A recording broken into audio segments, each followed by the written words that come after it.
Breaking news है। चीन में चल रहे आंदोलनों पर चीन की सरकार ने विरोध प्रदर्शनों की आगे झुकने के संकेत दे दिए हैं। मतलब यह कि सरकार कोरोना वायरस से जुड़ी जीरो कोविड पॉलिसी में बदलाव करने वाली है। अब तक चीन में विरोध प्रदर्शनों को ताकत के दम पर कुचलने की कोशिश की जा रही थी, लेकिन पॉलिसी में बदलाव से जुड़ी जानकारी चीन की सरकार की तरफ से दी गई है।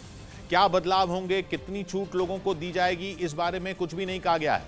लेकिन बड़ी बात यह है कि पहली बार चीन की सरकार को झुकना पड़ा है। कोरोना से निपटने के लिए बनाई गई जीरो कोविड पॉलिसी की वजह से चीन के राष्ट्रपति शी जिनपिंग लगातार सवालों में, और माना तो यहां तक जा रहा था कि इन आंदोलनों की वजह से शी जिनपिंग की कुर्सी तक जा सकती है। लेकिन खबर आई कि चीन अब जीरो कोविड पॉलिसी में बदलाव पर राजी हो गया है। पिछले कुछ दिनों से चीन के कई बड़े शहर आंदोलन की आग में सुलग रहे हैं। प्रदर्शनों में बड़ी संख्या में युवा हिस्सा ले रहे हैं, जिनमें छात्र भी शामिल हैं। चीन की सरकार ने युवाओं से अपील की है कि वो घर लौट जाएं। हालांकि आंदोलनकारी मानने को तैयार नहीं है। चीन की सरकार से मिले भरोसे का लोगों पर कोई असर नहीं दिख रहा।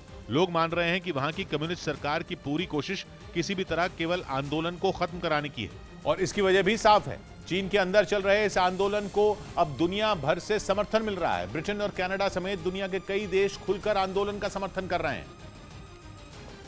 और यहां तक कि संयुक्त राष्ट्र ने भी चीन को नसीहत दी है। संयुक्त राष्ट्र की तरफ से कहा गया है कि प्रदर्शनकारियों को शांतिपूर्ण विरोध का अधिकार दिया जाना चाहिए। प्रदर्शनकारियों पर चीन की पुलिस की बर्बरता वाले वीडियो वायरल होने के बाद संयुक्त राष्ट्र को यह कदम उठाना पड़ा। दूसरी तरफ ब्रिटेन भी प्रदर्शनकारियों का समर्थन कर चुका है। ब्रिटेन के प्रधानमंत्री ने खासतौर पर बीबीसी के पत्रकार के साथ हुई मारपीट पर नाराजगी जताई थी, जबकि कनाडा ने भी प्रदर्शनकारियों का साथ दिया। कनाडा के पीएम जस्टिन ट्रूडो ने कहा है कि लोगों से विरोध का अधिकार छीना जाना दुख की बात है।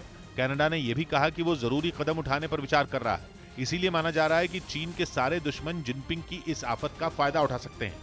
ऊपर से बड़ी परेशानी यह है कि इस आफत की वजह से चीन की अर्थव्यवस्था को भारी नुकसान उठाना पड़ रहा है। जीरो कोविड पॉलिसी की वजह से वहां पहले ही बड़ी बड़ी कंपनियां अपना कारोबार समेट रही हैं। ऊपर से इन आंदोलनों के कारण बड़े बड़े शहर ठप पड़ गए हैं।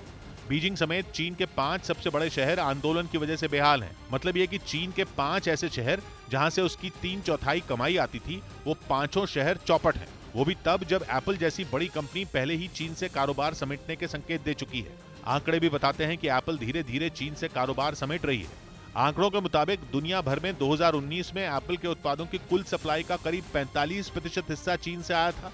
2020 में जब महामारी आई तो कुल सप्लाई का 41% हिस्सा ही चीन से आया, और 2021 में यह आंकड़ा और घटकर 36% पर पहुंच गया।